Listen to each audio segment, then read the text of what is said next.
Ingat loh, kamu itu akan pulang. Ingat, kamu akan meninggal. Ingat, kamu akan wafat. Ya. Nah, orang-orang pada masa itu tahu akan meninggal, tapi tidak sadar apakah ada kehidupan setelah meninggal atau tidak. Maka di antara ayat yang Quran itu, ya, yang turun itu di Al-Quran, ada ayat-ayat yang mengingatkan tentang kehidupan setelah kematian. Dan berbahagianya kita sebagai muslim. Berbahagia, mesti bersyukur. Silahkan komparasikan, silahkan cari, silahkan bandingkan. Demi Allah saya katakan, tidak akan Anda temukan satu pun keterangan dengan detil yang menerangkan tentang proses kehidupan di dunia, di alam kubur, sampai ketika berpulang, hisabnya bagaimana, hisab yasira yang ringan bagaimana, yang berat bagaimana, kitabnya seperti apa, bagaimana surga, bagaimana neraka, pintunya ada berapa, amalannya apa, kecuali dalam Islam. Ini menunjukkan benarnya ajaran dalam Islam.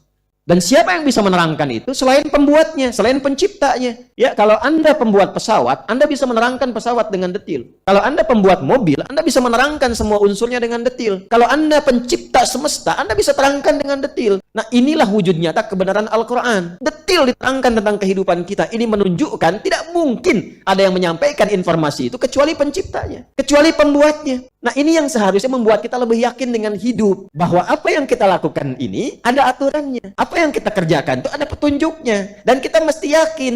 Ya, kalau kita memang yakin dengan keadaan pencipta dengan segala rupa, kita pun mesti yakin bahwa satu saat kita pulang. Dan itu ditunjukkan. Sebelum ke sini kan lewat tempat pulang kan. Ada kuburan tanah kusir kan. Ya kan? Harap-harap bisa ke tanah suci, ternyata ke tanah kusir kan. Ya? Berarti satu saat akan pulang kan.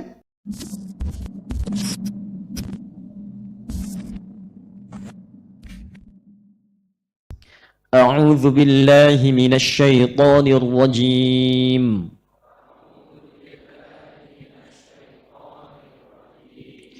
Bismillahirrahmanirrahim.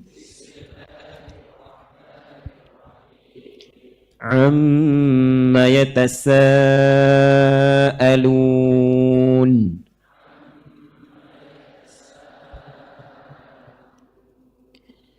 عن النبأ العظيم.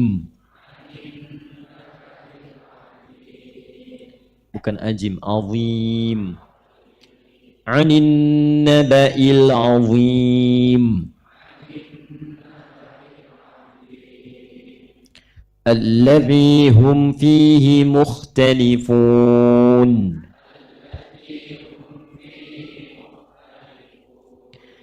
كلا سيعلمون ثم كلا سيعلمون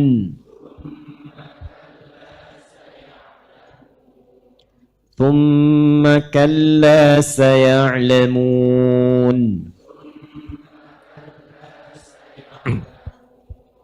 Baik, itu yang kita baca di pertemuan yang lalu. Saya sinopsiskan sejenak bahwa di era-era awal turunnya Al-Quran kepada Rasulullah SAW, di periode Mekah sebelum Nabi Hijrah, maka turunnya Quran ini menjadi berita viral di kalangan masyarakat pada saat itu.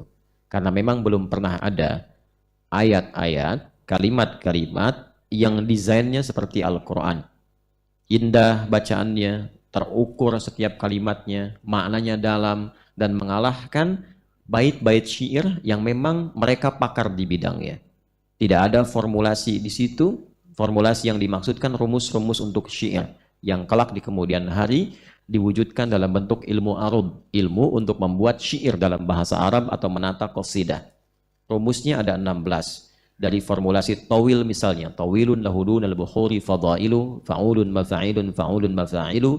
Dari sini dikeluarkan, bikin puisi sesuai dengan rumus ini. Atau rajaz misalnya, mustaf'ilun, mustaf'ilun, mustaf'ilun, mustaf'ilun, mustaf'ilun, mustaf'ilun. Maka dibuat puisi, rumusnya ini. Indah, kadang ujungnya sama semua. Kalimatnya tertata. Sautus safiril bulbuli, hayyaja qalbi thamili, al-ma'u wa zahru ma'a zahri lahdhul muqali, fa anta ya sayyidali wa sayyidi wa maulali fakam tayammuni ghazayilun uqayqali qataftuhu min wajnatin min fi'li hadhar rajuli faqala la faqad ghada muharwili wal walad wali ya wailali faqultu la tuwalwili fabayyinul lu'lu'ali qalat lahu hina kadza in arwadidul muqali kahatan kakailali tabuli semua tapi pakai rumus. Maknanya biasa aja, apa yang dilihat jagonya orang Arab dulu, apa yang dilihat langsung bisa bikin puisi. Lihat unta, jadi puisi unta. Betul, lihat gunung, puisi gunung. Jadi kesan maknanya begitu saja, tapi itu menjadi referensi otentik tentang kejadian yang berlaku bahkan ratusan tahun sebelum lahirnya Nabi. Dan yang paling jenius membaca itu di antara sahabat Nabi adalah Umar bin Khattab radhiyallahu taala anhu. Sampai ada buku namanya Abqariyatu Umar, kejeniusan Umar. Jadi kalau ingin tahu 150 tahun sebelum lahirnya Nabi ada kejadian apa di satu tempat ini di siang hari tepat begini matahari sedang terik-teriknya, itu lihat syair orang Arab yang hidup di masa itu dan berkata apa dia. Itulah syair. Makanya nanti dalam salah satu cara menafsirkan Al-Quran di antara pelengkapnya mengetahui syair orang-orang Arab untuk menunjukkan kejadian apa yang menyebabkan Quran turun. Ya, maka nanti salah satunya muncul kitab Asbabun Nuzul, ya ini kitabnya nih yang karya Al-Imam As-Suyuti, ini Asbabun Nuzul, ini kitabnya. Nanti kita belajarnya komplit insya Allah sepanjang yang mampu saya sampaikan, yang tak mampu kan saya katakan wallahu a'lam. Ya, jadi nanti kita akan belajar bersamaan. Ini surah turun di mana, turunnya siang atau malam, Nabi sedang safar atau sedang mukim, dalam keadaan apa ayat itu turun. Nanti ilmu pengantarnya ada lagi, ini buku kedua Al-Imam As-Suyuti namanya Al-Itqan fi Ulumil Quran. Ya, kemarin kan saya sampaikan yang Man'il Qattan, kan ya? Mana'il Qattan saya tampilkan yang mabahith fi ulumil Quran, itu yang sederhana. Ini yang agak advance sedikit.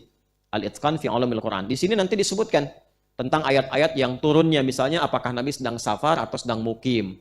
Makanya nanti kalau kita paham tentang ayat-ayat itu, kita tahu bagaimana kalau sedang safar, baca ayatnya apa, kapan boleh mengqasar, kapan kemudian boleh dijama, dalam situasi bagaimana.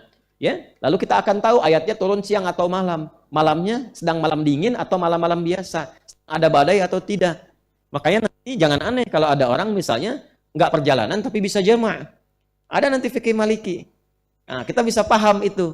Nanti dibawanya kemana? Dalam profesi. Seorang dokter mau operasi misalnya. Ya, prediksikan operasi itu tindakan akan dilakukan dari mulai misalnya jam 12:30 sampai jam 5. Bahkan menjelang maghrib. Memungkinkan sampai ke maghrib. Artinya lewat asar kan? Padahal dia tidak sedang safar. Kalau dia tidak tahu hukum itu dan ayat terkaitnya, bisa dibayangkan. Zuhurnya sholat, begitu adzan asar, Allahu Akbar. Sebentar ya, saya sholat dulu. Padahal itu udah dibuka, jantung udah begini-begini tuh. Ya, kan bahaya. Nah, ini kitabnya ini, Al-Itqan fi Ulumil Quran. Nanti ada Al-Burhan fi Ulumil Quran, Zarkashi dan sebagainya. Nanti kita kumpulkan. Sehingga pembelajarannya terasa lebih lengkap. Nah, kembali, Quran viral pada masa itu, karena memang Quran tidak punya formulasi yang dibuat manusia. Nggak sama. Ya, karena itu firman Allah.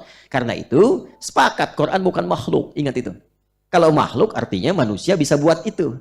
Jelas ya? Makhluk artinya apa? Manusia bisa buat itu. Makhluk yang dimaksudkan maksudnya karya. Karya yang dibuat. Ya, yang diciptakan, dibuat. Produk manusia itu maksudnya. Karena orang Arab pun pada masa itu yang pakar di bidang bahasa Arab dan sastra mengakui bahwa ini beda. Tapi menariknya, Quran itu tata bahasanya indah. Semua. Wadduha wal-laili idza ma wadda'aka rabbuka wa ma walal akhiratu khairul laka minal semua. Tapi dicari rumusnya nggak ada.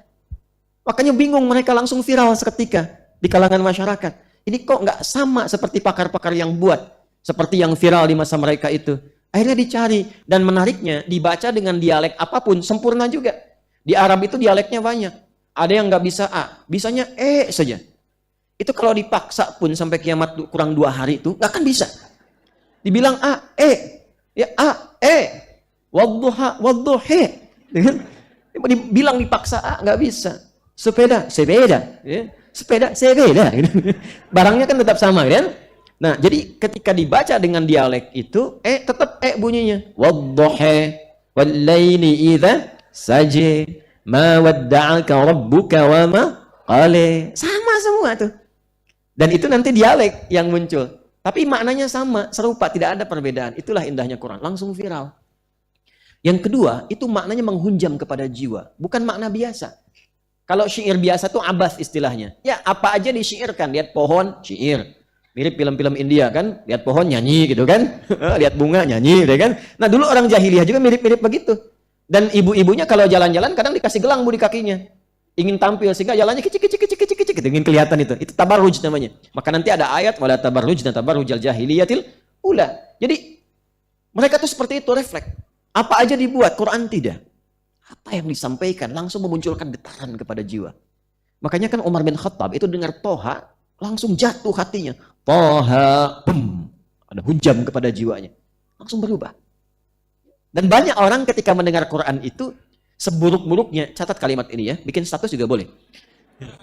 Sejahiliyah-jahiliyahnya orang jahiliyah. Ulang ya, sejahiliyah-jahiliyahnya orang jahiliyah. Dengar 2 huruf dari Quran, bisa tobat. Artinya kalau ada orang sekarang yang mengklaim tidak seperti jahiliyah, diperdengarkan berhuruf-huruf dari Quran belum tersentuh, berarti ada sekat dalam jiwanya yang melebihi keburukan orang jahiliyah di masa lalu. Orang jahiliyah itu kan dikenal buruk, tapi dengar Quran bisa tersentuh jiwanya. Dan bisa membawa mereka sadar dan tobat. Ada apa dengan orang sekarang? Yang bahkan hatinya tidak sekeras batu, tapi keadaannya lebih keras dibandingkan dengan batu. Bacakan Yasin, belum tersentuh. Al-Kahf, belum tersentuh. Al-Baqarah, belum tersentuh. Dengan cara apa lagi mesti dilunakkan hatinya? Alam ya'ni lilladzina amanu an takhsha'a qulubuhum li dzikrillah. Apa belum tiba saatnya semua untuk ingat kematian bahwa akan kembali kepada Allah? Belum tibakah saatnya untuk taubat? Itu kata Al-Quran. Dan itu ada di surat Al-Hadid. Besi yang keras. Besi yang keras saja bisa lunak. Kenapa hatimu yang tidak seperti besi kok nggak lunak-lunak? Ya. Nah, itulah indahnya Quran sampai viral. Dan di antara yang viral berita dari Quran itu adalah berita tentang hari kiamat, hari kebangkitan, dan setidaknya perpisahan kita dengan dunia. Mereka karena terpisah jauh dari wahyu cukup lama, sekitar 600 tahun sebelum era Nabi Sallallahu Alaihi Wasallam. Jangankan 600 tahun, saya sekarang usia 38 tahun. 38 tahun lebih 20 hari. Ya, saya urut ke belakang. Saya lahir hari Selasa, 11 September 1984. Sampai dengan sekarang berarti usia saya 38 tahun lebih 20 hari. Tarik 10 tahun ke belakang. 10 tahun ke belakang, kalau kita lihat, sudah ada perbedaan kan dengan sekarang? Ya? 10 tahun ke belakang ada Google enggak? Kendaraan seperti sekarang tidak? Tidak. Kita masih bisa menikmati pemandangan yang bagus-bagus, kan? Alam dan sebagainya. Interaksi bisa langsung, masih kenal, tahu serta dengar siapa yang wafat di 3 bukit ke belakang. Apalagi 20 tahun ke belakang, ya. Tarik. Tapi perubahannya begitu cepat. Kekinian sudah mulai lupa dengan tetangga. Sudah mulai lupa dengan kawan. Sudah mulai lupa dengan perhatian. Itu baru jarak 10-20 tahun, apalagi 600 tahun. Sudah mulai lupa dengan petunjuk Nabi Isa alaihissalam sebelumnya. Sudah mulai lupa dengan petunjuk ke Nabi Musa alaihissalam sebelumnya. Sudah mulai lupa dengan petunjuk Nabi Ibrahim alaihissalam sebelumnya. Padahal beliau itu ya melahirkan anak nanti Nabi Ismail alaihissalam yang berkehidupannya di situ, meninggikan bangunan Ka'bah di situ, mewariskan di situ, tapi lupa. Dan problemnya kalau sudah lupa itu suka tidak ingat. Itu masalahnya. Betul ya? Ya. Maka diturunkan Rasul untuk mengingatkan. Basyira wa nadhira, memberikan kabar baik sekaligus mengingatkan. Ingat loh, kamu itu akan pulang. Ingat, kamu akan meninggal. Ingat, kamu akan wafat. Ya. Nah, orang-orang pada masa itu tahu akan meninggal, tapi tidak sadar apakah ada kehidupan setelah meninggal atau tidak. Maka di antara ayat yang Quran itu, ya, yang turun itu di Al-Quran, ada ayat-ayat yang mengingatkan tentang kehidupan setelah kematian. Dan berbahagianya kita sebagai Muslim, berbahagia, mesti bersyukur. Silahkan komparasikan, silahkan cari, silahkan bandingkan. Demi Allah saya katakan, tidak akan Anda temukan satu pun keterangan dengan detil yang menerangkan tentang proses kehidupan di dunia, di alam kubur, sampai ketika berpulang. Hisabnya bagaimana, hisab yasira yang ringan bagaimana, yang berat bagaimana, kitabnya seperti apa, bagaimana surga, bagaimana neraka, pintunya ada berapa, amalannya apa, kecuali dalam Islam. Ini menunjukkan benarnya ajaran dalam Islam. Dan siapa yang bisa menerangkan itu selain pembuatnya, selain penciptanya? Ya, kalau Anda pembuat pesawat, Anda bisa menerangkan pesawat dengan detil. Kalau Anda pembuat mobil, Anda bisa menerangkan semua unsurnya dengan detil. Kalau Anda pencipta semesta, Anda bisa terangkan dengan detil. Nah, inilah wujud nyata kebenaran Al-Quran. Detil diterangkan tentang kehidupan kita. Ini menunjukkan tidak mungkin ada yang menyampaikan informasi itu kecuali penciptanya. Kecuali pembuatnya. Nah, ini yang seharusnya membuat kita lebih yakin dengan hidup. Bahwa apa yang kita lakukan ini ada aturannya. Apa yang kita kerjakan itu ada petunjuknya. Dan kita mesti yakin. Ya, kalau kita memang yakin dengan keadaan pencipta dengan segala rupa, kita pun mesti yakin bahwa satu saat kita pulang. Dan itu ditunjukkan. Sebelum ke sini kan lewat tempat pulang kan. Ada kuburan tanah kusir kan. Ya kan? Harap-harap bisa ke tanah suci, ternyata ke tanah kusir kan. Ya. Berarti satu saat akan pulang kan? Nah, sekarang saya mau bikin gambar begini. Ya. Skemanya begini. Sekarang kita ada di mana? Ya, di Masjid An-Nur ya, tanah kusir. Di bumi, di dunia kan? Masih ingat, bumi itu tempatnya. Al-Ard. Al-Ard itu pada asalnya setiap tempat yang dipijak sebetulnya. Ard. Fokus.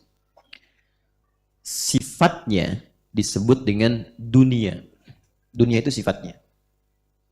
Ya. Ad-dunya. Dari kata dana yadnu dunuwan wa dunyaan. Sesuatu yang rendah, cepat, hilang, punah. Itu dunia. Jadi sehebat-hebatnya status yang disandang saat di dunia, pada akhirnya akan punah. Kalau bukan dunia meninggalkan kita, kita yang meninggalkan dunia. Dan semua sifat yang ada di dunia itu pasti akan rusak. Fana sifatnya. Itu ada gelas. Dibiarkan, nggak usah diapa-apakan. Rusak sendiri.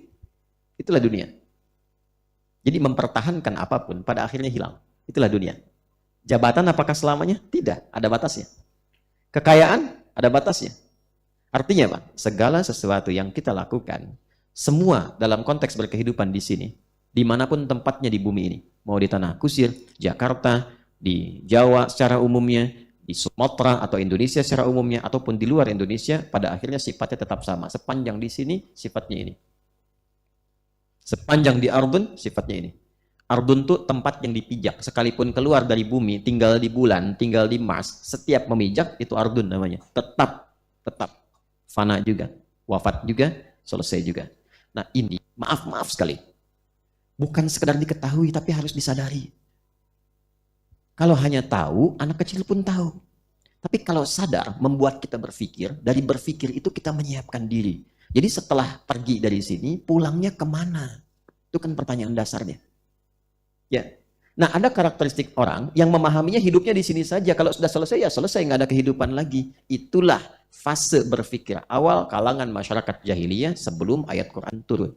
Wa ma yuhlikuna illa ad-dahru. Kami itu kalau meninggal ya sudah selesai, nggak ada hidup lagi. Itu konsepsi dasar jahiliyah. Jadi kalau ada orang sekarang mengatakan kehidupan itu cuma sekarang, setelah itu nggak ada kehidupan lagi, kita katakan Anda terlambat. Orang jahiliyah 15 abad lalu sudah pernah menyampaikan itu sebelumnya. Dan argumen mereka dipatahkan, digugurkan oleh Al-Quran sehingga mereka taubat. Jadi orang jahiliyah saja yang belum ada Google, belum ada listrik, belum ada PLN, belum ada macam-macam, ya, belum ada kenaikan harga, belum ada macam-macam dan sebagainya, itu bisa taubat. Kenapa? Anda yang mengalami situasi lebih modern kok berpikirnya jauh di bawah standar jahiliyah? Halo? Kenapa tersenyum? Ya. Kita ngaji tafsir ya. Nah, ini poinnya. Nah, jadi kita mesti sadar dulu. Dan kesadaran itu ditampakkan oleh Allah lewat indrawi kita. Pernah melihat, menyaksikan jenazah itu diantarkan ke kuburan? Pernah. Pernah melihat, disaksikan, sekarang banyak kan di media-media, bahkan di media sosial, orang-orang yang saat menjelang wafatnya pernah melihat? Pernah ya? Artinya, wafat itu nyata kan? Meninggal itu nyata kan?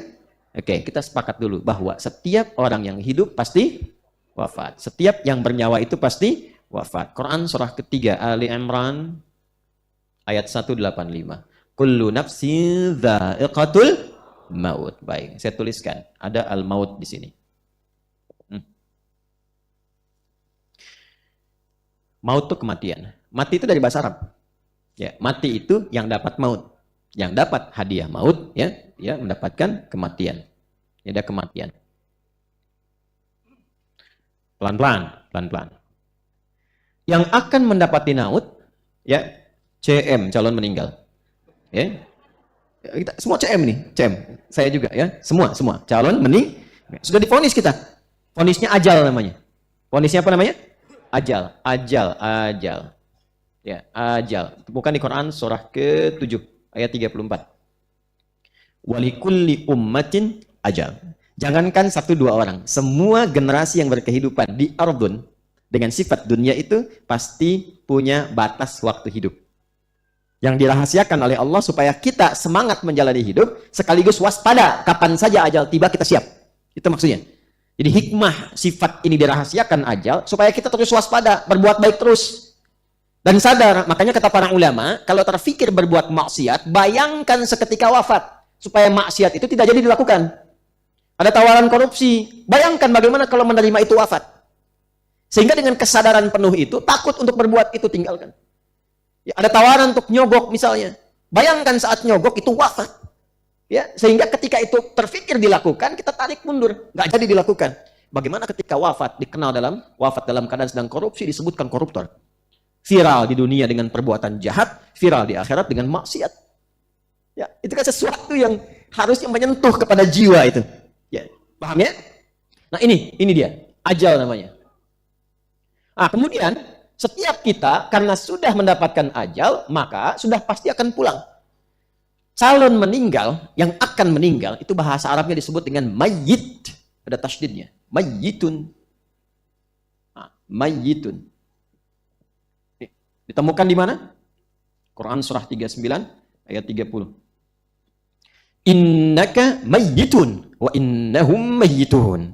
Muhammad sallallahu alaihi wasallam, engkau memang rasul. Engkau rasul terbaik. Khuluquhul Quran wa innaka la'ala khuluqin 'azim. Engkau rasul terbaik, nabi terbaik, orang istimewa, tapi tetap engkau manusia, engkau punya nyawa, engkau meninggal. Wafat. Dan mereka pun semua yang punya nyawa pasti meninggal juga. Nabi aja yang paling hebat, status kemanusiaannya sempurna sebagai manusia, sebagai nabi, sebagai rasul, tetap wafat. Maka siapa kita yang menolak kematian? Calon meninggal, bahasa Arabnya mayyit, ada tasydidnya. Jelas? Mayyit. Nah, tasydid ini diambil oleh maut. Siapa yang ngambilnya? Ditugaskan oleh Allah, malakul maut namanya. Malak yang diberikan wewenang maut, membawa maut. Ditemukan di mana? Quran surah 32 ayat 11. Tiap hari Jumat kita baca.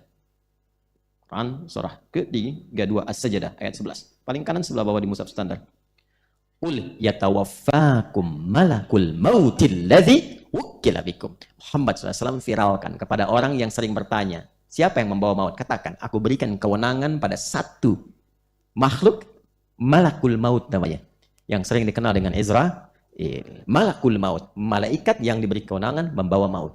Tuh Quran tuh indahnya begitu, semua dijelasin, nggak ada ayat. Nanti ayat memberikan petunjuk umum, hadis mendetilkan. Di mana ditemukan yang begitu? Kalau bukan pencipta kita, mustahil bisa menerangkan ini dengan sempurna. Ya, ini satu bukti kebenaran Quran. Lalu ke sini diambil nih, ambil tasdidnya, syiddah, ambil. Kalau ini diambil harakat, ini secara bahasa pun. Saya kan jurusannya juga fikih lughah di bahasa. Untuk mendalami Quran. Makanya disertasi saya ini salah satunya tentang analisis bahasa terhadap bahasa Quran dari tafsirnya Ibnu Asyur. Saya menganalisis 30 jilid dari semua Quran 30 juz. Ya, nah mudah-mudahan sebentar lagi akan diujikan. Itu yang salah satu disertasi yang kami tuliskan. Nah, yang paling menarik adalah dari segi bahasa pun indah, ada mukjizatnya. Diambil tasdidnya, maka tinggal sukun. Tuh. Jadi mayit. Mayitun. Apa bedanya dengan yang ini? Kalau mayitun masih hidup, cobaan akan wafat. Kalau yang ini sudah wafat, disebutnya mayit. Kalau dibawa ke keranda, diangkat jadi jenazah. Paham di sini? Nah, jadi di sini ada maut, di sini ada mayit, di sini ada mayit. Kalau sudah bulatan di atasnya begini, berarti sudah meninggal. Kayak di film-film kartun dulu kan, Son Goku, Son Gohan, Piccolo, apa gitu kan? Kalau sudah di Kamehameha, mati ada bulatan di atasnya, gitu kan? Saya nggak pernah nonton begitu, cuma dulu anak-anak viral saya lihat apa sih itu. Oh, saya sampai hafal tuh, yang nulis Shusuke Watanabe dari Jepang. Saya hafal. Siapa? Anak sekarang mana hafal begitu. Saya senang riset, jadi kalau ada apa-apa saya riset. Tapi bukan untuk terlibat di situ. Musik saya nggak senang, karena gelombangnya beda dengan Quran. Nggak senang saya, tapi saya pelajari. Sehingga bisa paham, oh ini maksudnya, oh maksud hadis Nabi itu yang ini, oh ini yang dimaksud haram. Kapan sih ada kebolehannya, toleransinya apa? Ya, kapan benar-benar kapan hadis ini keluar? Kapan musik disamakan dengan zina, dengan ini, dengan itu, dan sebagainya, sehingga bisa keluar dari situ. Sampai saya, notasi pun saya pelajari. C, D, F, G, A, B, C, G, A, B, C, D, F, G, D, F, G, A, B, C, D, A, B, C, D, F, G, A, F, G, A, B, C, D, E, B, C, D, E, F, G, A, B, F, G, A, B, C, D, I, F, G, A, B, C, A, B, C, hafal saya. Ya, apakah Ustadz bisa megang gitar? Bisa. Main tidak? Megang aja kan bisa megang. Tidak. Saya nggak bisa, gitar nggak bisa, piano nggak bisa, karena memang bukan di situ dunianya dan memang nggak suka gitu ya. Tapi nggak suka tuh bukan berarti ini, tidak, maksudnya bukan di situ gitu passionnya. Karena chemistry-nya dengan Quran agak beda gelombangnya, dia nggak bisa gitu. Tapi tahu ya tahu. Kalau mau ditanya apa aja, insya Allah gitu. Sepanjang tahu ya saya jawab. Ini poinnya. Jadi singkatnya meninggal. Singkatnya begitu. Nah pertanyaannya begini. Ini kalau wafat pindah kemana? Tuh. Cari deh. Dimanapun keterangan yang menerangkan dengan detil sampai cara wafatnya bagaimana di Quran dibahas. Dari yang husnul khatimah sampai su'ul khatimah. Ya ayyatuhan nafsul mutmainnah irji'i ila rabbika radiyatan mardiyah fadkhuli fi ibadi wadkhuli. Muncul Quran surah ke-89 ayat 27 sampai dengan 30. Sampai yang mau keluar digambarkan dipukuli malaikat itu juga ada. Tapi nyatanya kan yang merasakan. Kalau nggak percaya nanti silahkan saja, konsekuensinya akan didapatkan ketika mengalami itu. Tapi yang ingin saya katakan, semua keterangan itu ada di Quran. Di hadis dijelaskan. Nah sekarang komparasi untuk meyakinkan. Jadi kalau ditanya kenapa Anda masuk Islam, tahu dari mana Islam itu benar? Salah satunya jawabannya ini. Karena semua petunjuk dalam Islam itu otentik, menunjukkan kebenaran hidup, menunjukkan kurikulum hidup yang nyata, terbukti dialami, dan paling presisi tinggi, paling jelas.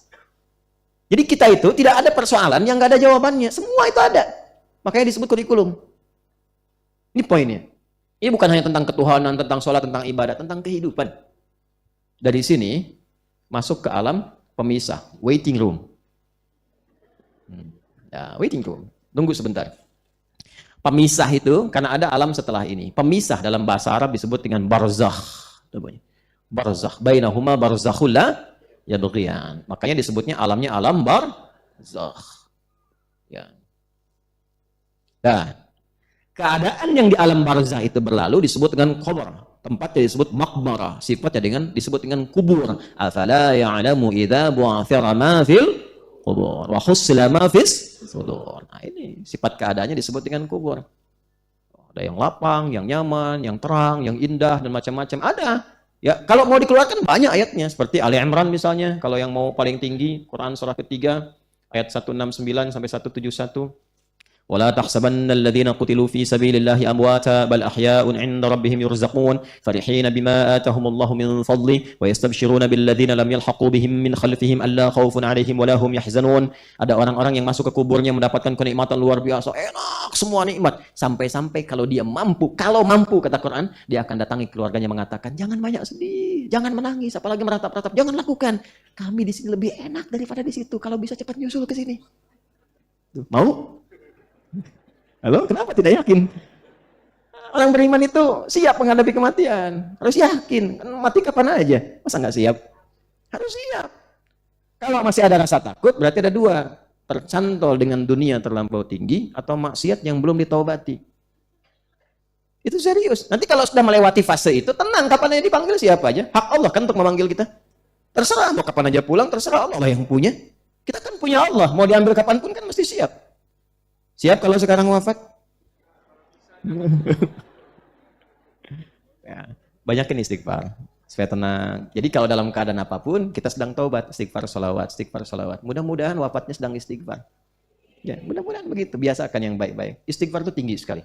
Dan diantara yang paling Allah sukai. Diantara yang paling Allah sama wudu, jaga wudu.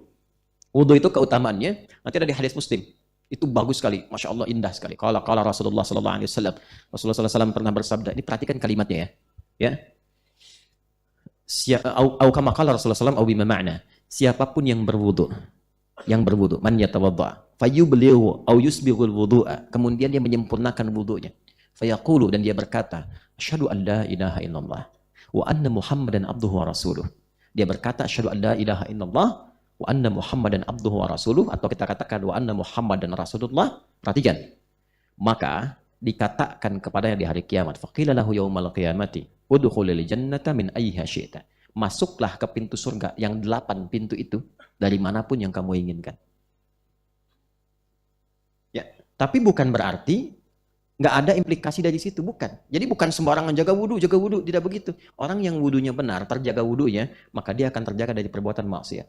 Di orang wudhu itu kalau wudhunya benar, itu tidak akan berbuat maksiat. Terjaga. Ya kalau nggak maksiat pasti masuk surga. Pengertiannya begitu. Kalau ada orang komitmen terhadap dirinya, sampai wafat akan menjaga diri dari perbuatan maksiat, maka diberikan hadiah besar oleh Allah. Masuk surga dari pintu manapun yang kamu inginkan. Gitu. Artinya orang baik. Orang baik. Nah singkatnya, ini wafat dalam kubur, masuklah kemudian fase yang terakhir. Akhir sesuatu dalam berkehidupan bagi makhluk yang tidak ada setelah itu kehidupan lagi, maka ditambahkan dari kata akhir itu dengan ta. Dari kata akhir tambahkan ta menjadi akhirat. Akhirat. Akhirat. Ini sifat menunjukkan kepada sesuatu yang akhir, ujung sesuatu yang nggak ada ujungnya lagi. Ya, ini kan ada tembok nih. Tapi kan setelah itu ada ruang lagi kan? Ada ruang lagi terus gitu ya. Nah, ini ujung, nggak ada ruang lagi, setelah itu nggak ada kehidupan lagi setelah itu. Maka tambahkan kata akhir dengan ta. Menjadi akhirat. Ini yang pertama, dunia. Ini yang terakhir. Yang pertama, lawan dari sifat yang terakhir disebut dengan ula namanya. Al-ula. Nah, muncullah kemudian firman Allah, walal akhiratu khairul laka minal ula. Nyambung semua. Nah, nanti, teman-teman sekalian, akhir kehidupan tuh di sini nih. Jadi ini puncaknya, nggak ada kematian lagi. Kalau di sini masih wafat, pindah ke sini, waiting room. Jadi kalau di sini meninggal, semua status dunia hilang, nggak ada beda kalau udah sampai sini. Ya, makanya kalau udah masuk alam kubur, sifat dunia hilang, sifat dunia hilang. Semuanya sudah berharapnya satu gelar kan, almarhum. Itu aja kan? Apapun itu statusnya, berharapnya almarhum. Almarhum itu yang disayang. Kalau pengen disayang, berbuat baik. Ini udah banyak maksiat, mabuk iya, zina iya, korupsi iya. Meninggal almarhum. Pengen disayang, siapa yang sayang? Jangan bikin bingung malaikat ah. Malaikat ke situ, saya kira kamu marhum. Bum bum bum. Nah ya. Nah, jadi Quran tuh begitu, Quran ngaji tuh ada aja gitu, semua nyambung semua. Nah, ini walal akhiratu khairul laka minal. Udah, teruskan. Jadi puncaknya di sini, kalau ini statusnya hilang dengan kematian, selesai. Jadi kalaupun ada orang merasa misalnya kaya, kekayaannya selesai. Sama aja yang cukup pun, yang cukup. Saya tidak katakan miskin ya. Kaya lawannya apa? Cukup, bukan miskin. Lawannya cukup. Karena Allah memberikan rizki selalu cukup untuk kebutuhan kita. Yang miskin itu yang tidak merasa cukup dengan pemberian Allah.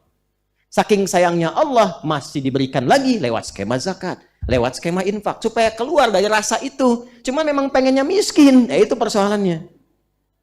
Ya, tapi bukan berarti menjadi aib nanti kalau itu digunakan untuk ketaatan kepada Allah. Ada bab sendiri nanti, ada bab sendiri. Makanya pernah menemukan kalimat orang miskin masuk surga lebih cepat dibanding orang kaya. Miskin siapa yang dimaksudkan di situ? Bukan miskin maksiat. Udah miskin maksiat, nggak sholat, mabuk macam-macam. Nah itu nggak mungkin masuk surga lebih cepat daripada yang selainnya. Balik ke sini. Ini selesai. Ini nunggu, puncaknya sampai sini, maaf, tidak ada status lagi kecuali bekal kesolehan yang dibawa. Jadi kalau di sini fakir, fakir selamanya. Kalau kaya, kaya selamanya. Karena sifatnya selamanya, maka disebut dengan abadi. Sifat keabadian yang melekat kepada makhluk disebut dengan khalidun. Dari kata khalada yakhludu, jamaknya khalidun. Dinasabkan untuk menguatkan kepada jiwa dengan nasab pakai jar, tancapkan pada jiwamu, maka berubah dengan ya khalidin. Makanya sering kita dengar di Quran, khalidina fiha, sifat ini.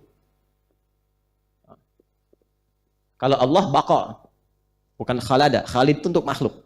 Kalau bagi Allah baqa, wujud kidam baqa, bukan khalid. Khalid untuk makhluk. Jelas ya? Nah, yang ingin saya katakan adalah kita mesti sadar bahwa kita akan pulang. Nah, ini di era jahiliyah belum ada pengetahuan ini. Tahunya setelah meninggal selesai hidup. Turunlah ayat Quran menjelaskan tentang ini semua, tentang surga, tentang neraka, tentang ini, tentang itu, tentang kubur dan sebagainya. Viral. Viral. Dari viral itu ada sebagian orang yang masih tetap ingkar, tetap nyoal tanpa argumentasi. Maka ditekankan di ayat keempat dan kelima, kalla saya'lamun. Thumma kalla, karena banyak diskusi dan sebagainya, viral, banyak diskusi, banyak menentang, ada yang yakin, ada yang ragu-ragu, maka berbeda pendapat. Ada yang berbeda, berdebat dan sebagainya, disebut ikhtilaf. Orang yang ikhtilaf mukhtalif, jamaknya pakai un di ujungnya. Tinggal tambahkan un membentuk jamak. Muslim satu orang, muslimah perempuan satu orang. Jamakkan muslimun. Soim satu orang, banyakkan soimun. Mukmin satu orang, banyakkan mukminun. Mukhtalif satu orang, banyakkan mukhtalifun. Alladzi hum fihi mukhtalifun. Kita berhenti di kalimat mukhtalifun. Ini di sini viral, banyak jadi perbincangan. Di tempat mereka ngopi, dibicarakan. Di tempat mereka diskusi, dibicarakan. Di tempat mereka niaga, dibicarakan. Viral. Tapi yang paling bermasalah adalah, sudah jelas ayatnya, sudah terang keterangannya, sampai kepada jiwa, masih ada yang ingkar. Ibarat ditunjukkan, matahari terbit di timur, kelihatan mataharinya, langsung kelihatan, masih ingkar juga. Maka orang seperti ini, turunlah ayat yang keempat. Kalla, ini yang kita turunkan. Itu belum dibahas kan yang kallanya? Baru makna umum kan? Kita masuk kepada ayat yang keempat. Nah, ini yang mau kita kaji sekarang. Di sini materi pokoknya. Yang tadi mau mukadimah kedua. Ini baru kita ngaji nih. Ya. Kalla. Kalla. Saya tuliskan 4. Kalla saya'lamun. Yang sebelumnya, tafsir sebelumnya silahkan dilihat di episode sebelumnya. Yang ini kita masuk ke 4 dan 5. Tsumma kalla saya'lamun. Ya, 4, 5. Kitab tafsir yang menjadi rujukan hari ini namanya tafsir Ruhul Ma'ani. Apa namanya? Ruhul Ma'ani. Bukan ruhut, ruhul. Ruhul Ma'ani. Kemarin kan saya bawakan yang tafsir Ibnu Jarir At-Tabari ya. Nanti satu-satu kita tunjukkan. Ini kitabnya. Ini 15 jilid, 15 begini. Ini jilid yang ke-15. Setiap ini ada 2 subjilid. Jadi setiap kitab ini membahas 2 juz, 2 juz, 2 juz. Di 15 kali 2, 30 juz. Karangan Syekh Mahmud bin Abdullah bin Mahmud Al-Husaini Al-Alusi Al-Baghdadi. Lahir di Baghdad, di pinggiran kota Khur, 10 Desember 17 Sya'ban 1270 Hijriah, 1802 Masehi. Sejak kecil usia 10 tahun sudah menghafal Quran, hadis, mantik, tafsir.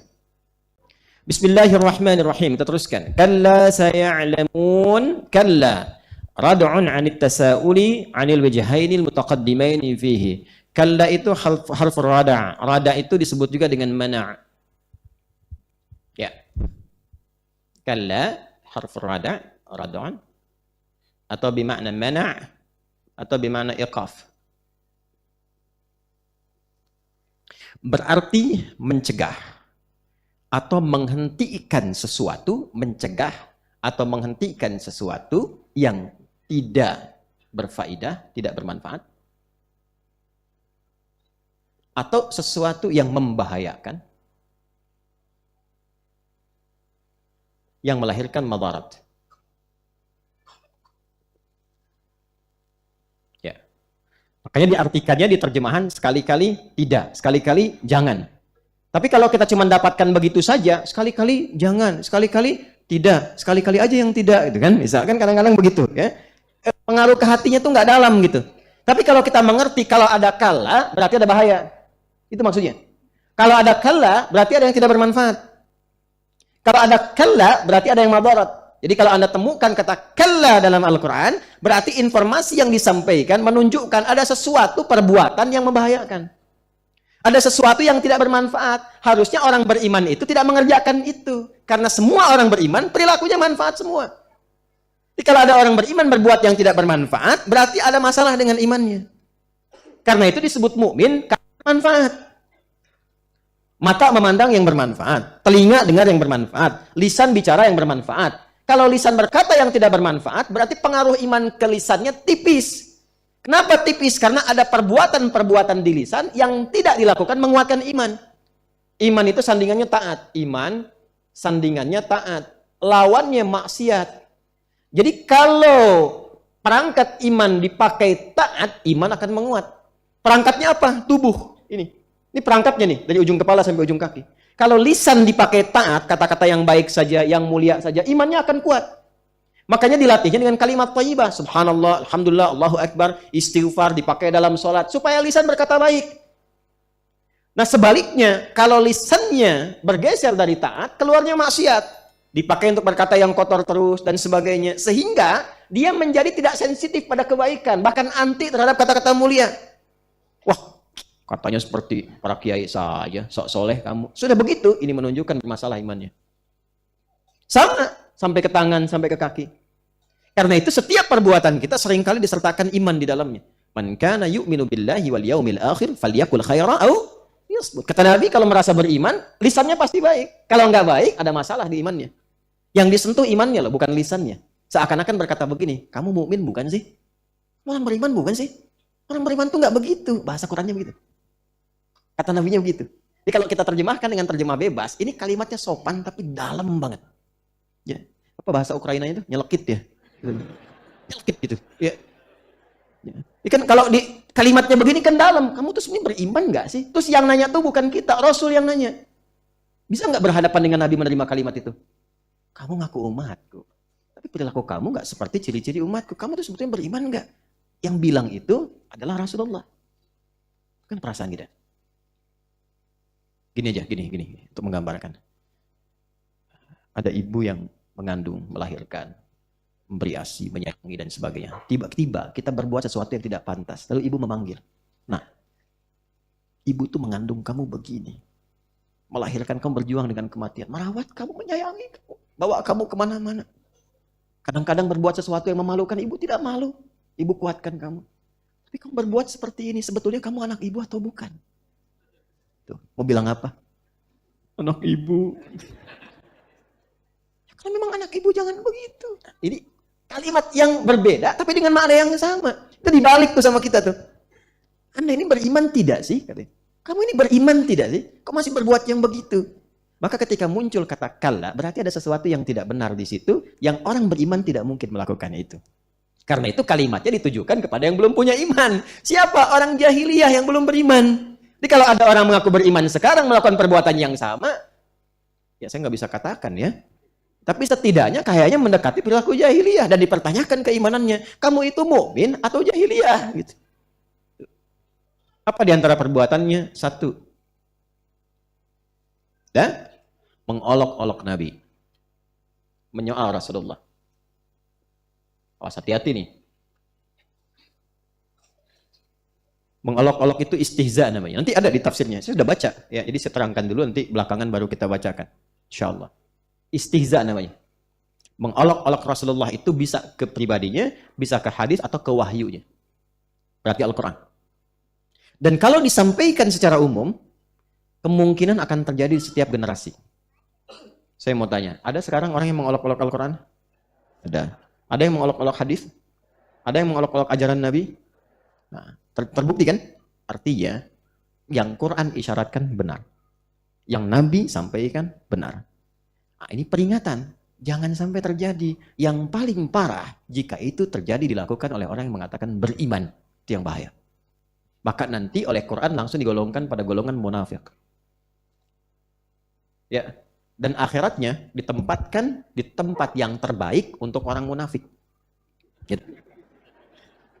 Di akhiratnya di tempat terbaik untuk orang munafik. Jadi apresiasi terbaik bagi orang munafik itu sudah disiapkan oleh Allah. Tempatnya kerak dasar terbawah neraka jahanam. Ya.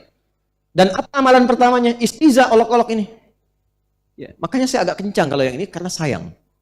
Karena sayang. Ya, buka Quran surah keempat, An-Nisa ayat 140.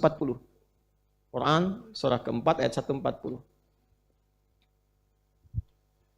وَقَدْ نَزَّلَ عَلَيْكُمْ فِي الْكِتَابِ أَنْ إِذَا سَمِعْتُمْ آيَاتِ اللَّهِ يُكْفَرُ بِهَا وَيُسْتَهْزَأُ بِهَا. Yustahza dari istahza'a yastahzi'u.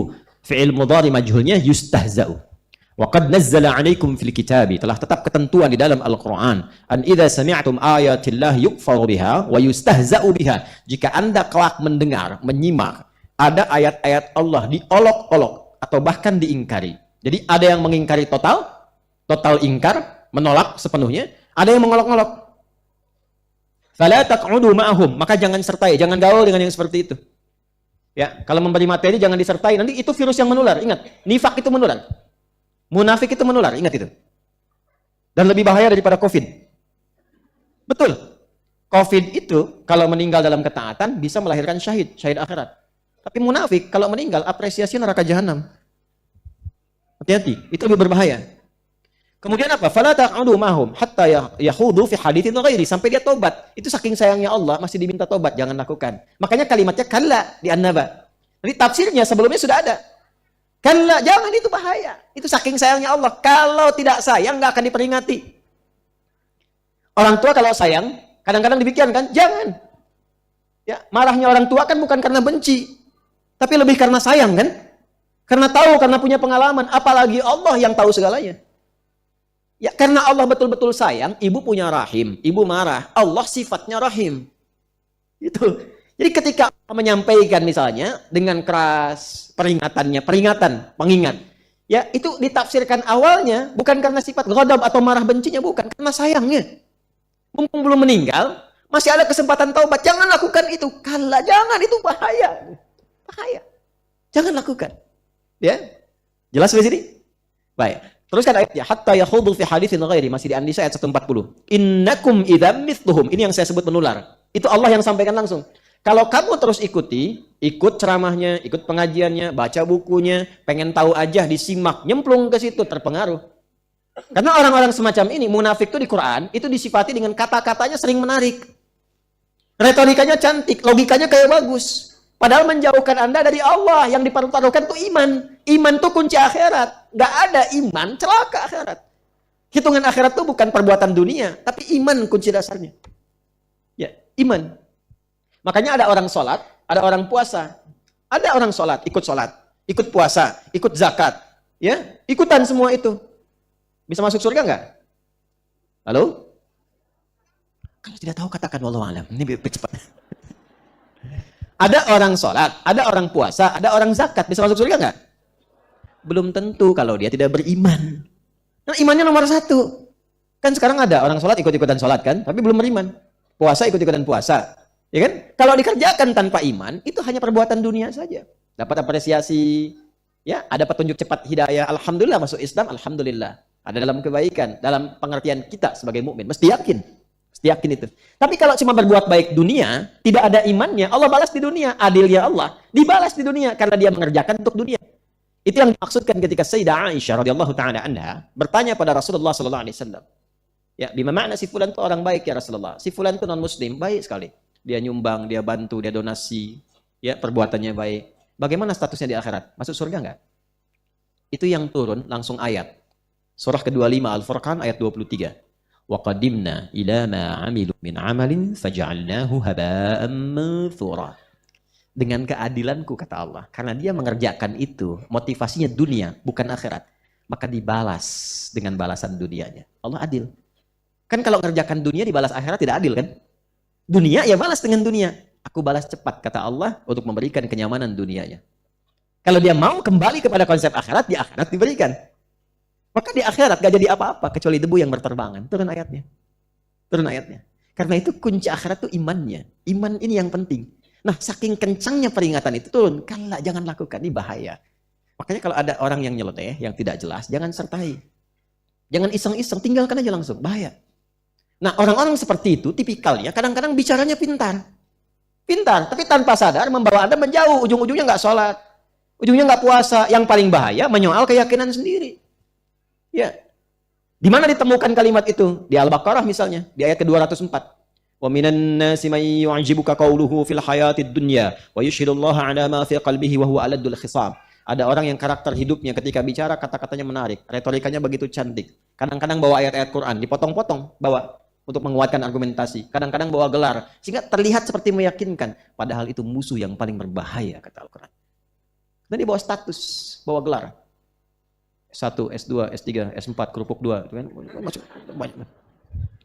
Karena saya suka pengen senyum sendiri, ini orang belajar tinggi-tinggi sampai S3, tapi nggak kenal Allah, kalah sama anak TK yang belum sekolah SD. Saya ngapain sekolah tinggi-tinggi kalau konslet pulangnya? Sekolah tinggi-tinggi tapi nggak kenal Allah, sedangkan ilmu itu ada untuk menguatkan iman. Anda kalau belajar di kampus IPK 4 nggak kenal Allah, belum pintar Anda. Belum pintar. Karena ilmu itu ada untuk mengenalkan kepada Allah. Ilmu apapun itu.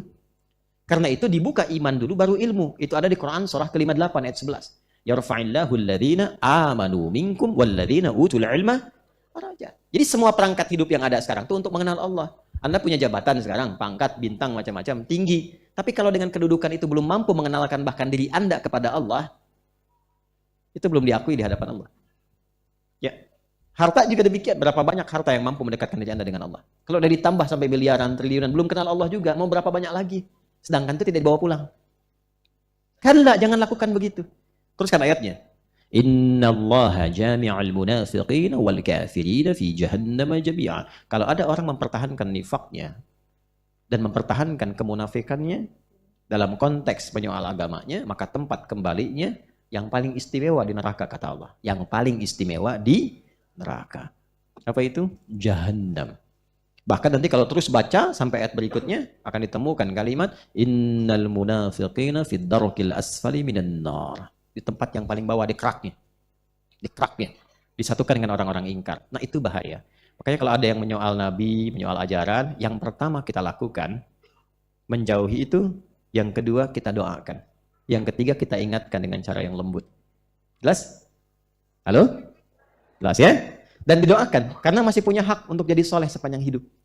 Itu yang mungkin sering saya tekankan. Karena boleh jadi bisa menjadi seorang pecinta Islam yang tinggi ketika menemukan kesadaran. Dan kita dorong dengan doa. Ya, mudah-mudahan dengan doa itu melembutkan hati. Ya, ini satu. Ini bagian pertama kala terkait dengan sifat menyoal atau mengolok-olok. Kedua, bersikap berargumentasi yang tidak wajar, irasional. Berargumentasi yang tidak wajar, tidak rasional.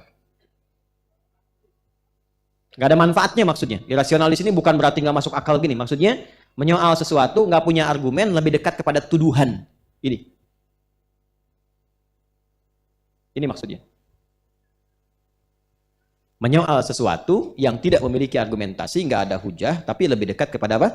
Tuduhan. Oh, hati-hati ya. Nah, sikap orang beriman tidak begitu. Oh, hati-hati nih. Turunan dari ini kan ada debat kusir yang tidak jelas. Pernah dengar hadis ini? Orang yang meninggalkan perdebatan, sekalipun dia dalam posisi yang benar, maka diapresiasi di hari kiamat oleh Allah dengan dibangunkan untuknya satu istana di pinggiran surga. Kok di pinggiran ya Allah? Alhamdulillah gitu aja dapat kan daripada nggak sama sekali. Kok kasih nawar aja. Ya ke pinggir surga punya rumah, ke tengah surga punya rumah, ini masih nawar. Ini ada yang begitu ya. Di pinggiran. Gitu ya. Nah, jadi memang ada orang yang kalau kita berdebat itu kita semakin jadi bodoh gitu. Walaupun kita benar. Nah, Imam Syafi'i itu kalau pada yang begitu udah tinggalin aja. Ya, tapi kan begini, iya emang ente pinter.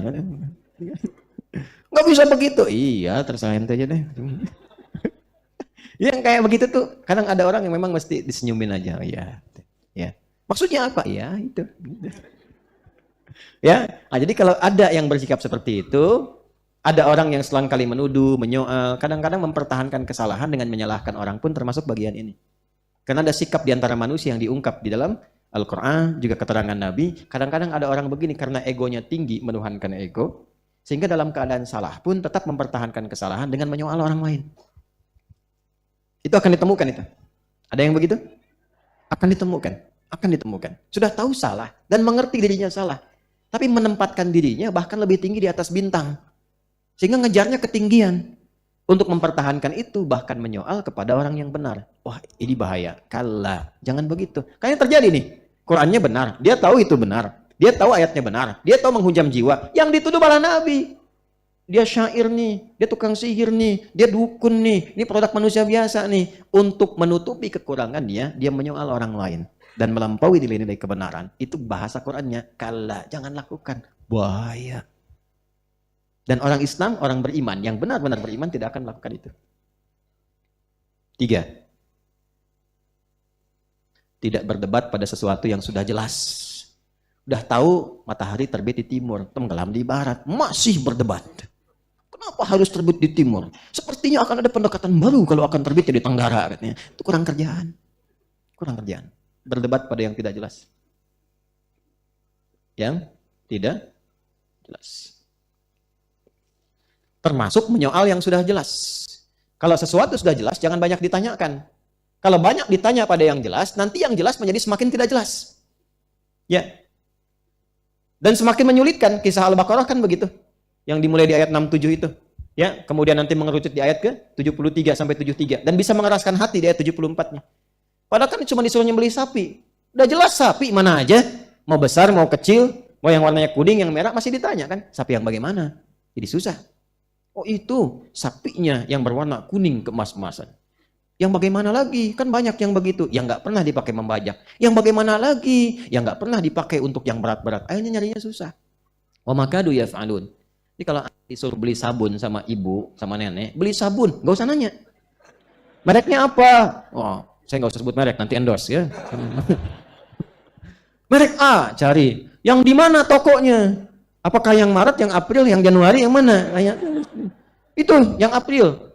Yang mana? Yang dekat kuburan atau jauh dari kuburan? Yang pelayannya laki-laki atau perempuan? Yang laki-laki. Begitu ke sana balik lagi. Mana sabunnya? Ah, pelayannya perempuan. Padahal yang diminta beli sabun. Jelas ya? Makanya nanti di Al-Maidah, di ayat 91 akan turun nanti. Ya, akan turun kalimat ya ayyuhalladzina amanu, imannya dulu la tasalu an asya'a in tubdalakum tasukum. Ayat 101, serat bukan 91 tapi 101. Hai semua orang yang beriman, tipikal orang beriman itu tidak mempertanyakan sesuatu yang sudah jelas. Kalau bertanya pada yang jelas, lama-lama yang jelas nanti menjadi semakin tidak jelas. Udah tahu sholat subuh itu cuma 2 rakaat, dibikin stadium general. Bahas, ujung-ujungnya pada sholat. Itu problemnya. Paham ya?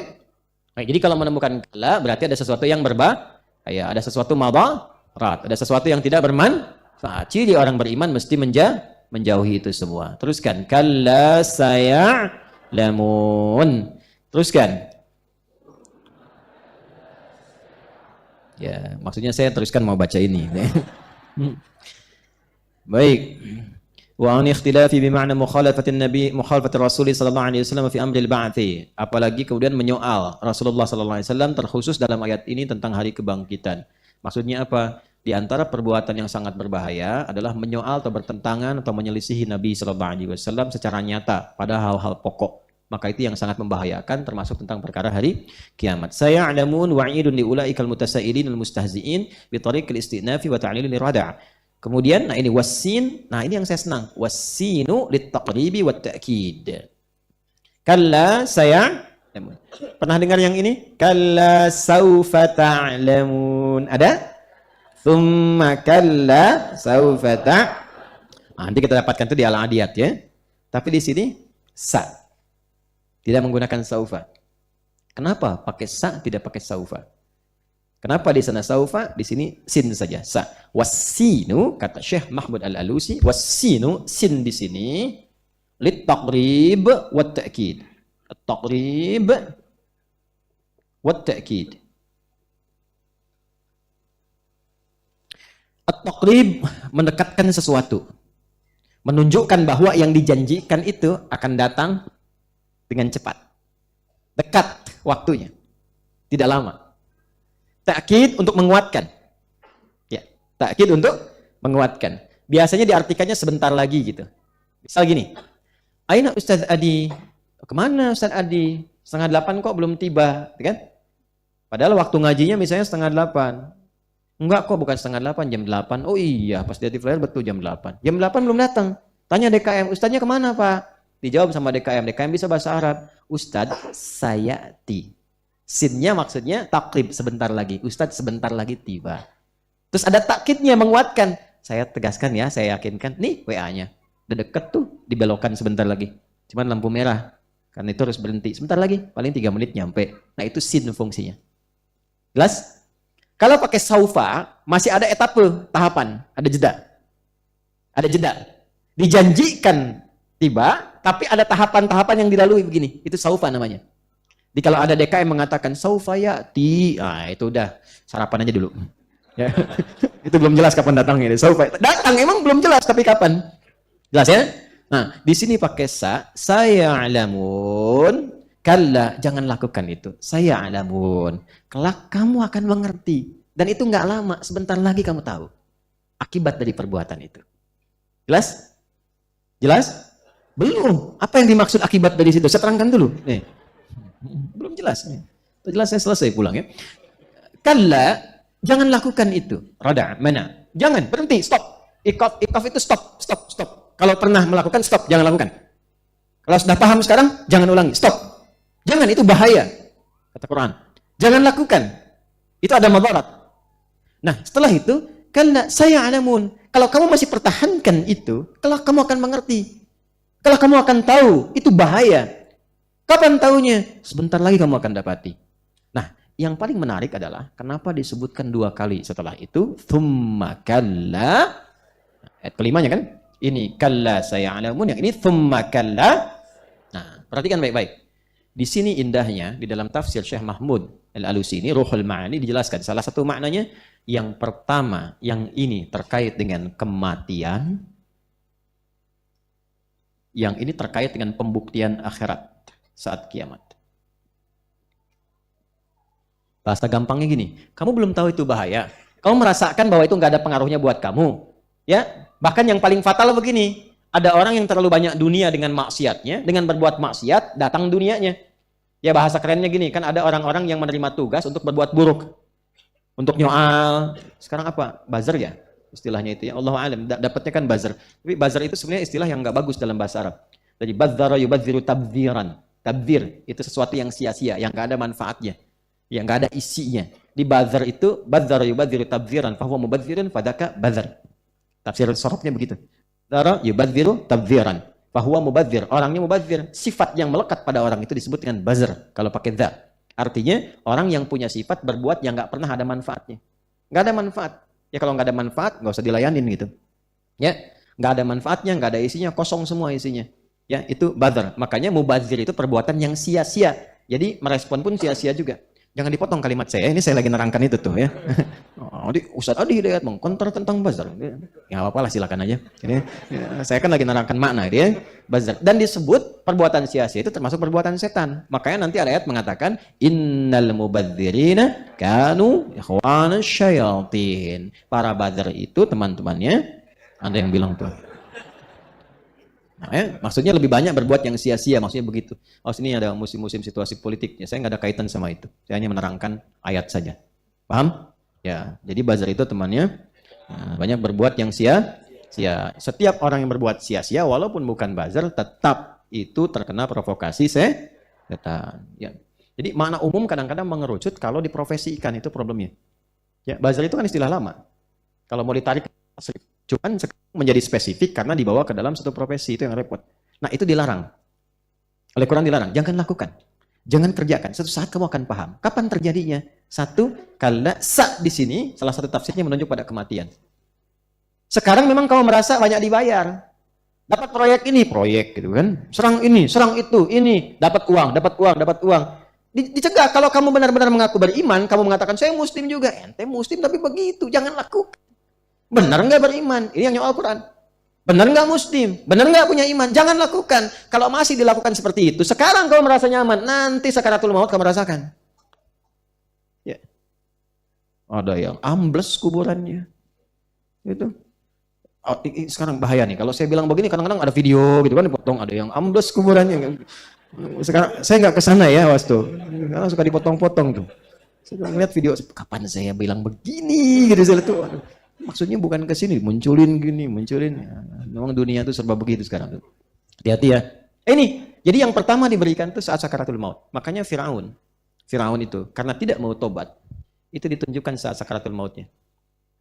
Dan dahsyatnya Firaun jadi pelajaran. Di alam kuburnya itu ditampakkan terus nerakanya tiap pagi sampai petang. Nerakanya ditampakkan terus. Ada orang berkata begini, gak ada siksa kubur, yang ada di kuburan tidur. Ya tapi kalau ente mimpinya ketemu kuntilanak botak yang menyeramkan dan gak bisa bangun, rasanya kan tersiksa.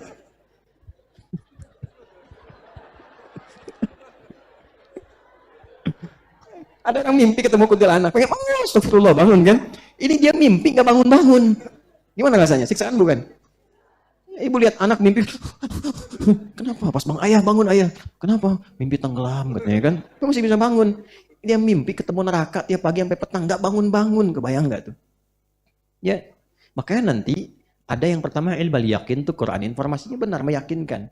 Masih nggak percaya, ainal yakin, kelihatan. Nggak percaya, dialami hakul yakin.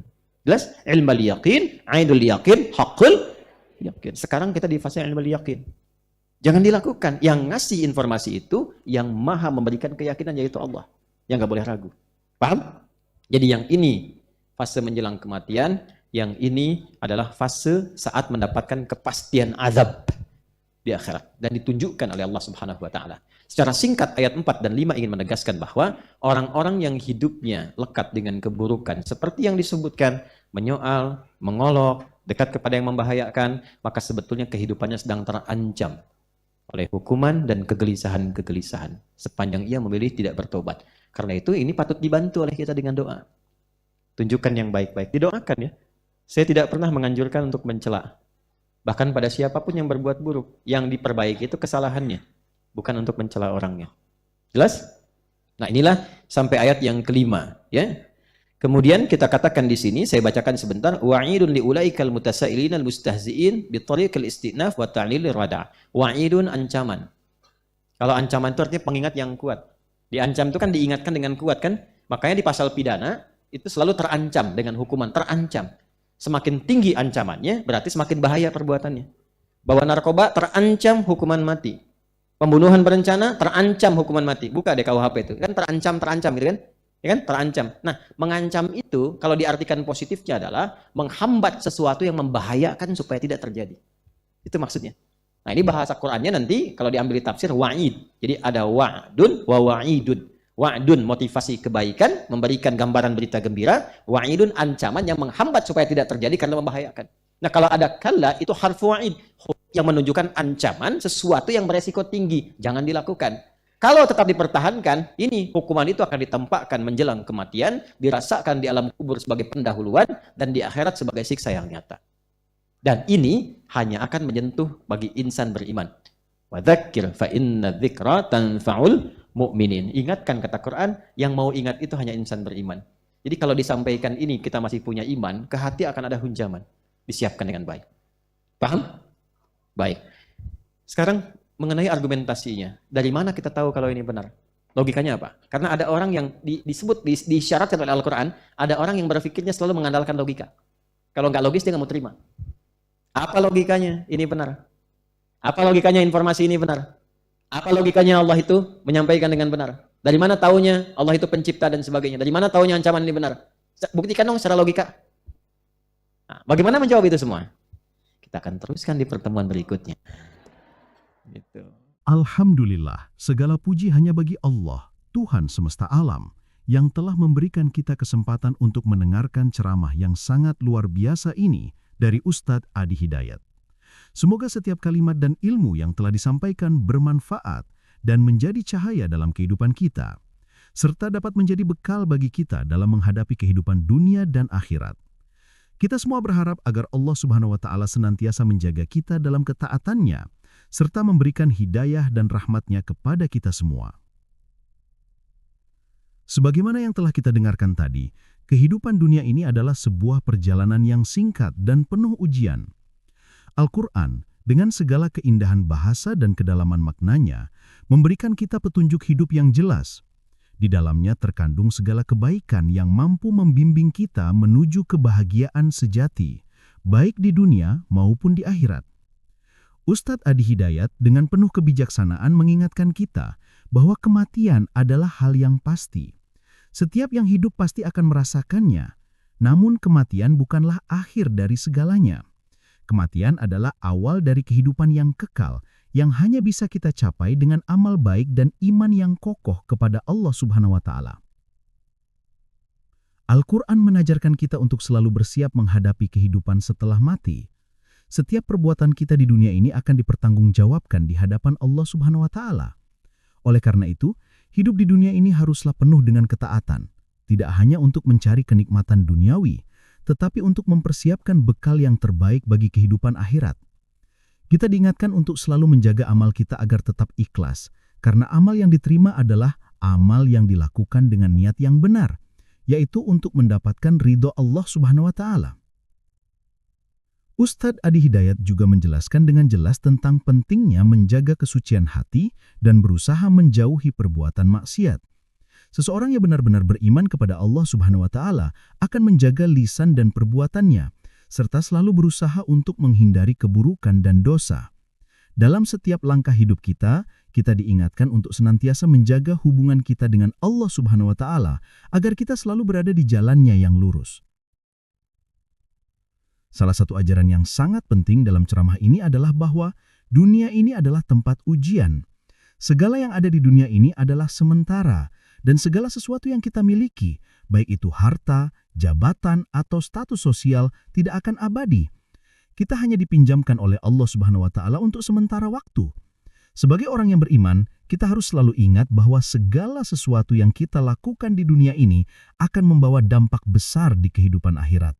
Oleh karena itu, kita harus selalu mempersiapkan diri dengan amal solih yang dapat mengantarkan kita pada kebahagiaan abadi di surga. Selain itu, kita juga harus senantiasa merenungkan bahwa hidup ini penuh dengan ketidakpastian. Kematian bisa datang kapan saja dan kita tidak pernah tahu kapan Allah Subhanahu wa Ta'ala akan memanggil kita. Oleh karena itu, kita harus selalu menjaga diri kita dengan berbuat baik, menghindari perbuatan yang tidak bermanfaat, dan terus berusaha meningkatkan kualitas ibadah kita. Setiap detik hidup kita adalah kesempatan untuk beramal, dan setiap amal yang kita lakukan dengan niat yang tulus akan mendapatkan pahala dari Allah Subhanahu wa Ta'ala. Sebagaimana yang kita dengar tadi, Ustadz Adi Hidayat juga mengingatkan kita untuk senantiasa bersyukur atas segala nikmat yang diberikan Allah Subhanahu wa Ta'ala. Nikmat yang terbesar adalah iman dan Islam yang membawa kita pada jalan yang benar. Sebagai umat Islam, kita harus menjaga nikmat ini dengan sebaik-baiknya. Kita harus menjaga iman kita dengan selalu berusaha untuk belajar dan memahami ajaran Islam dengan baik, serta mengamalkannya dalam kehidupan sehari-hari. Untuk itu, saya mengajak Anda semua yang menonton video ini untuk selalu merenungkan setiap pesan yang telah disampaikan oleh Ustadz Adi Hidayat. Semoga kita bisa mengamalkan setiap ajaran yang beliau sampaikan dalam kehidupan kita sehari-hari. Jangan hanya berhenti pada pengetahuan yang didapat, tetapi terapkanlah ilmu itu dalam tindakan nyata sehingga kehidupan kita menjadi lebih baik, lebih dekat dengan Allah Subhanahu wa Ta'ala. Jika Anda merasa video ini bermanfaat, saya mengajak Anda untuk memberikan like, share, dan subscribe channel ini agar semakin banyak orang yang bisa merasakan manfaat dari ceramah yang penuh ilmu dan hikmah ini. Dengan berbagi, kita ikut serta dalam menyebarkan kebaikan dan pengetahuan yang bermanfaat untuk umat. Semakin banyak yang menonton dan mendapatkan manfaat, semakin besar pula pahala yang kita peroleh. Selain itu, mari kita bersama-sama mendoakan Ustadz Adi Hidayat. Semoga Allah Subhanahu wa Ta'ala senantiasa memberikan beliau kesehatan, kekuatan, dan keberkahan dalam setiap langkah hidupnya. Semoga beliau senantiasa diberi hidayah dan petunjuk dalam menyampaikan ilmu, dan setiap ilmu yang beliau ajarkan menjadi amal jariah yang terus mengalir pahalanya. Silahkan tuliskan doa-doa terbaik Anda untuk beliau di kolom komentar sebagai bentuk rasa terima kasih kita atas segala ilmu yang telah beliau bagikan kepada kita. Akhir kata, hidup di dunia ini memang sementara, tetapi apa yang kita lakukan di dunia ini akan berpengaruh besar pada kehidupan kita di akhirat.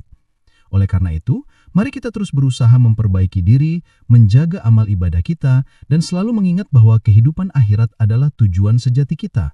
Semoga Allah Subhanahu wa Ta'ala memberikan kita kekuatan untuk menjalani hidup ini dengan penuh kesabaran dan ketaatan kepadanya, serta menuntun kita ke jalan yang lurus menuju surganya. Terima kasih sudah menonton video ini sampai akhir. Semoga Allah Subhanahu wa Ta'ala senantiasa memberikan petunjuk, keberkahan, dan rahmatnya kepada kita semua. Wassalamualaikum warahmatullahi wabarakatuh.